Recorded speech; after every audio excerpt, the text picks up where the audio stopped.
देखिए, आप लोग अपने घर से यहाँ तक आए हैं। यहाँ तक आने का सिर्फ एक टारगेट होता है, जब हमारी इच्छा होती है गवर्नमेंट जॉब की। तो आफ्टर 12th या आफ्टर ग्रेजुएशन हम लोगों के सामने एक बहुत बड़ा क्वेश्चन मार्क आता है, अब क्या। ये सबके साथ है, मेरे साथ भी था। आफ्टर 12th भी हमें दिखता है अब क्या करना है, आफ्टर ग्रेजुएशन भी।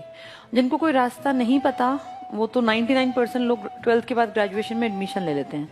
लेकिन जो थोड़ा सा ठीक ठाक सा पता होता है, जिन लोगों को, जिनका सर्कल ठीक ठाक होता है और जिनके माँ बाप थोड़ा सा सही दिशा दिखाने वाले होते हैं, वो 12वीं के बाद ही कोशिश करते हैं कि हम इस रास्ते पे चलें, इसको तो हम कर ही लेंगे, इसको तो रेगुलर करो या कॉरेस्पॉन्डेंस से करो, कोई डिफरेंस नहीं होता। पता है तुम्हें ये बात, ये इक्वली होती है, तुम कैसे भी कर लो।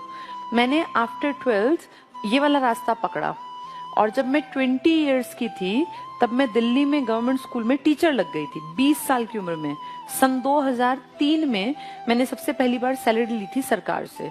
तब सैलरी हुआ करती थी हमारी कॉन्ट्रैक्ट पे, तब हम तुरंत से लगे थे 5,000 रुपए।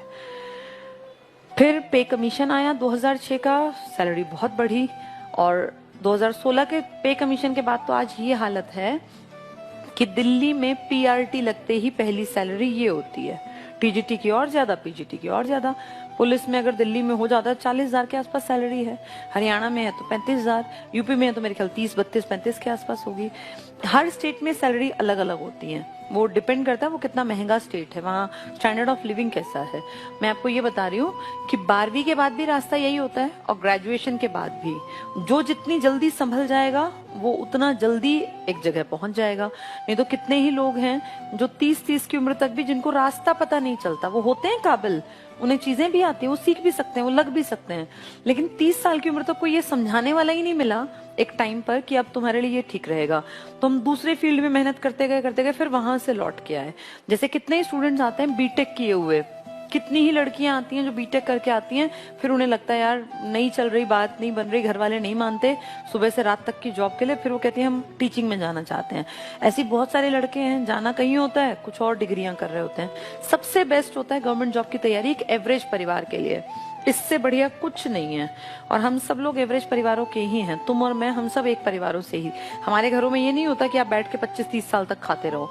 पेरेंट्स 12वीं के बाद एक्सपेक्ट करते हैं कि आप अपने खर्चे लायक कमाने लग जाएं, चाहे आप ट्यूशन पढ़ाएं, आप कुछ भी करें, कम से कम 2-3 साल और देंगे वो आपको। उसके बाद फिर वो परेशान हो जाते हैं, वो ताने भी मारने लगते हैं। वो बिल्कुल नॉर्मल है, कोई भी आदमी अपने घर अपने बेटा बेटी को कितने दिन बैठा के खिलाएगा। तो अपनी कोशिश करनी चाहिए गवर्नमेंट जॉब की जल्दी से जल्दी।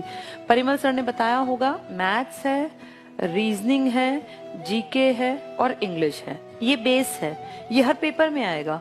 तुम्हें टीचिंग में जाना है, बैंक में जाना है, रेलवे में जाना है, पुलिस में जाना है, एसएससी में जाना है, एचएसएससी में, कहीं भी जाना है, ये तो सीखना ही पड़ेगा। इनसे कोई बचाव नहीं है, हर एक को सीखना पड़ेगा। इनको सीखने में 1 साल के आसपास में बहुत अच्छी तैयारी कर सकता है कोई बच्चा, अगर डेडिकेटेड होके पढ़े तो।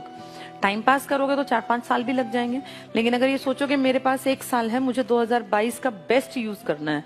अब तुम फरवरी बीत गया, लगभग 22 तारीख हो गई आज, आप ये मानो 2022 का फरवरी गया।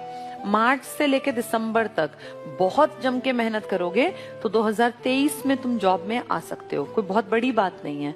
हाँ, डेडिकेटेड होना पड़ता है, डेली आना पड़ेगा, पढ़ना पड़ेगा, इसका कोई दूसरा सब्स्टिट्यूट नहीं है।